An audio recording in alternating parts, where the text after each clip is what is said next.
guys, this is the Fat Panda, and I'm here with the combined Week 8 and Week 9 power rankings for you all. I've got a couple weeks to do, because I more or less forgot about it for Week 8, and figure I guess I may as well combine them for you instead of skipping one entirely. So there's going to be a few changes. I believe 15 out of the 16 battles for those 2 weeks have happened. So it's mostly complete.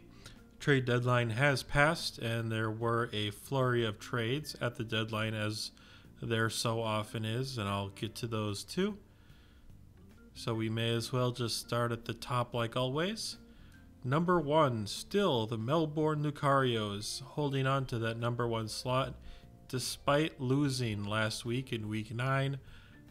Team is still very good, and no one else at this point has really jumped up so far as for me to say that Melbourne should not be number 1 anymore.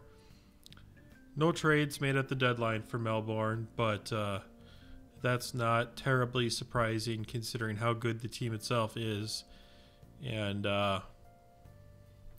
not really much else to say that I haven't said literally every week for Melbourne. I'm sure it's getting pretty boring to hear, but number 1, very, very good team, very, very good battler, and probable favorite to win the league this season. Number 2, rising up a few slots after going 2-0 in the last 2 weeks, is the Boston Red Sox, who are now sitting at 7-2 on the season. Finally starting to realize the full potential of Gyarados in the past couple weeks.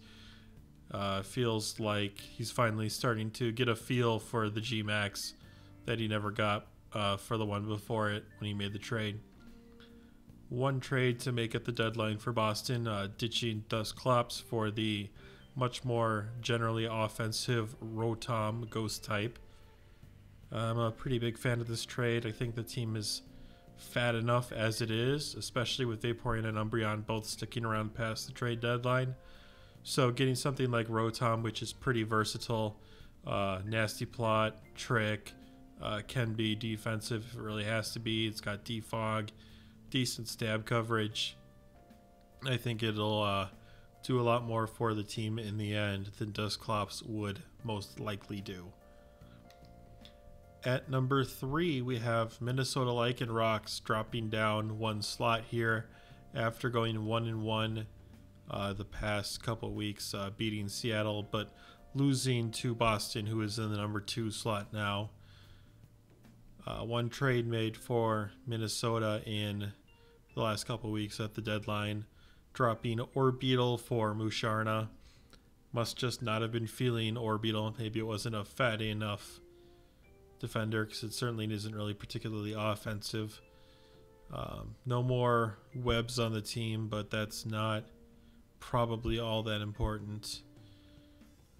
I don't really like the trade. I don't like Musharna, but I guess it's not like Orbeetle's, game breaking either. So really, I guess it's just a fit for the coach, and if he prefers Musharna, more power to him. At number 4, dropping down a slot after splitting the last couple weeks, are the Seattle Superiors. No trades met at the deadline, but Seattle is rapidly cleaning up every match with Diggersby that they get the chance, and it's pretty interesting to see. Hasn't really brought full sun in a while, but at least I don't think. But still playing very well. Still will most likely end up in the playoffs. As long as they keep above that 500 record, they're basically in. Number 5, going 2-0 in the last couple weeks, are the Vegas Golden Magnemites, beating Bolton, who with their new improved team, and also beating the Melbourne Lucarios, giving them their first loss of the season with some very, very good play.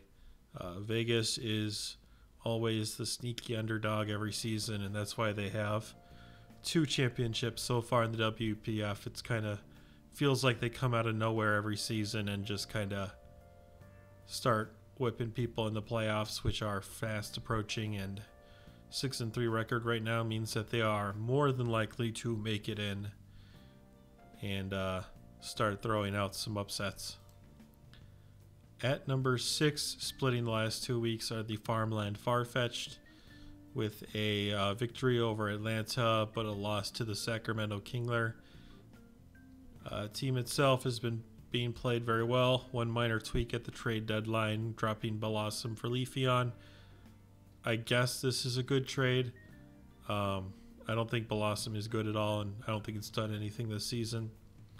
Leafeon isn't great, but I think overall it'll probably end up doing more. Maybe he's got some matchups planned where he thinks Leafeon will do more than Blossom would. Don't know.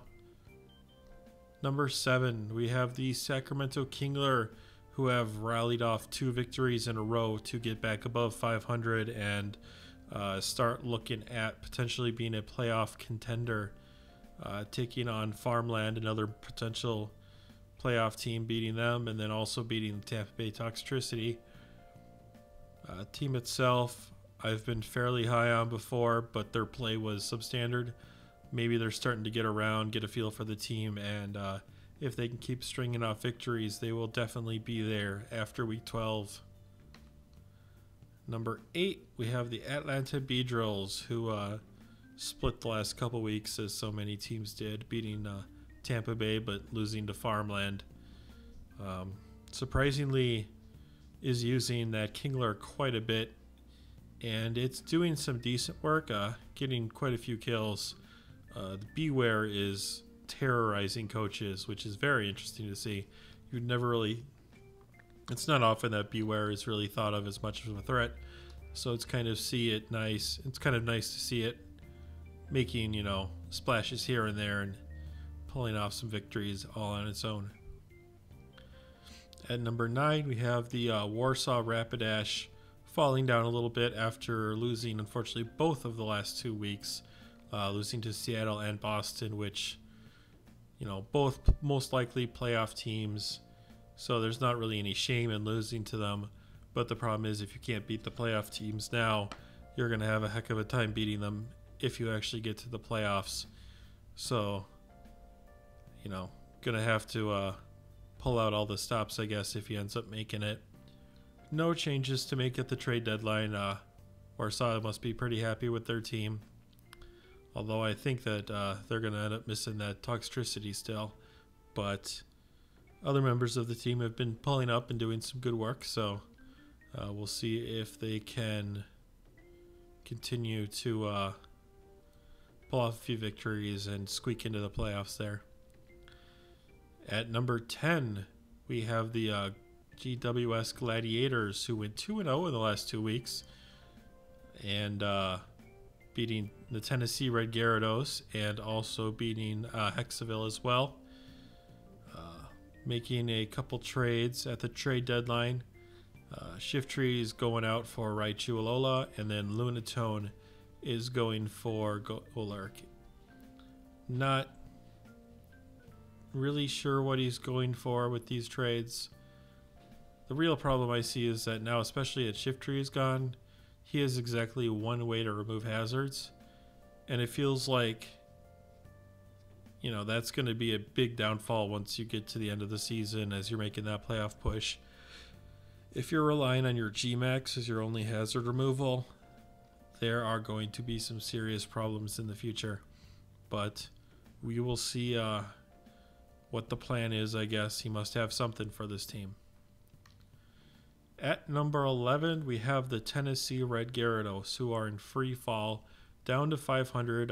One of the 2 coaches that didn't complete their match for last week, which, to be honest, for Tennessee is probably a blessing in disguise, because I have seen no more uninspiring play than this play I've seen in the last week or so from him.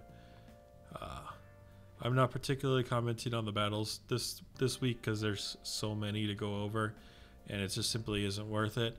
But I have to comment on getting just absolutely ass blasted by Lapras and giving it 5 kills. And we're not talking about G-Max Lapras here. We're talking about regular ass Lapras. It is a garbage mon. It is probably the single worst mon that is currently on a team. now that Lunatone has been traded away. And he just said, sure, fuck me up. I'd never seen someone play like they were an NPC. And I know he's not going to watch this video anyway, so I'm just having a ton of fun blasting him, but it's basically all deserved. All his losses, for the most part, have been absolute garbage, and I'm not even sure he's going to make the playoffs, which is crazy because I feel like he has one of the best teams. But holy shit. Right? Anyway, he did make one trade, dropping Cloyster for Whimsicott, getting a fairy on the team, which is absolutely needed, but losing, you know, one of his setup mons, which he really doesn't have much to begin with. Centiscorch, Rodom Ken, a couple, you know, setup mons like Xatu or Gallade, but must be feeling confident that Whimsicott is the answer to all his troubles, and we will see if that is the case. At number 12, we have Bolton Bulldoors, who have racked up a second win in the past couple weeks. The new team really does seem to be playing quite well, and if this was the team he had started the season with, or if he made trades earlier, he very well could have been in playoff contention. But with the 7th loss, that's generally the ballpark where the season is indeed over, unfortunately. He just has to pray that he wins out and that every single, you know, possible tiebreaker match and whatnot go exactly the way he needs, so that a 5-7 could maybe squeak into the playoffs. At number 13, we have the Rochester Rabbit, who won the only match they played in the last couple weeks against Hexaville. Snorlax going on a rampage. No trades made at the trade deadline. The team is final, I guess, and still technically quite a chance. If Rochester can string victories in the last 4 matches he's got left, 7-5 is certainly in there. He's just going to have to play like he played the week before if he wants to get to the playoffs.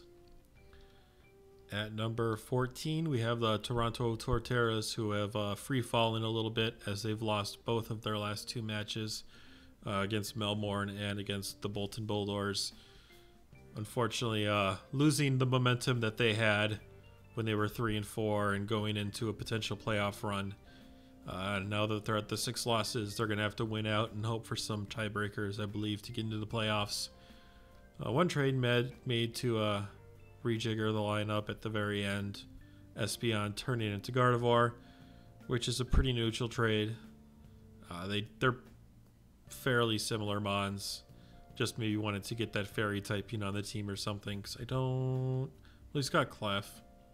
Yeah, who knows? Maybe he just likes Gardevoir more than Espeon. Either way, it's fine. They're basically interchangeable in my opinion. At number 15, we have the Tampa Bay Tricity, who unfortunately went 0-2 in the last 2 weeks. Made several trades to try and maybe salvage their season, but it looks like it hasn't really done anything in the 1 week since the trade deadline. Dragapult to Gengar, I actually think is the correct play. I don't really like Dragapult all that much, and I know it's probably sacrilegious and I'm a fool, but I'd much rather have Gengar than Dragapult right now in draft leagues. Ditto in the Hexarus, also fine. The real problem with this team was that it simply didn't hit hard enough. It didn't have really any good setup.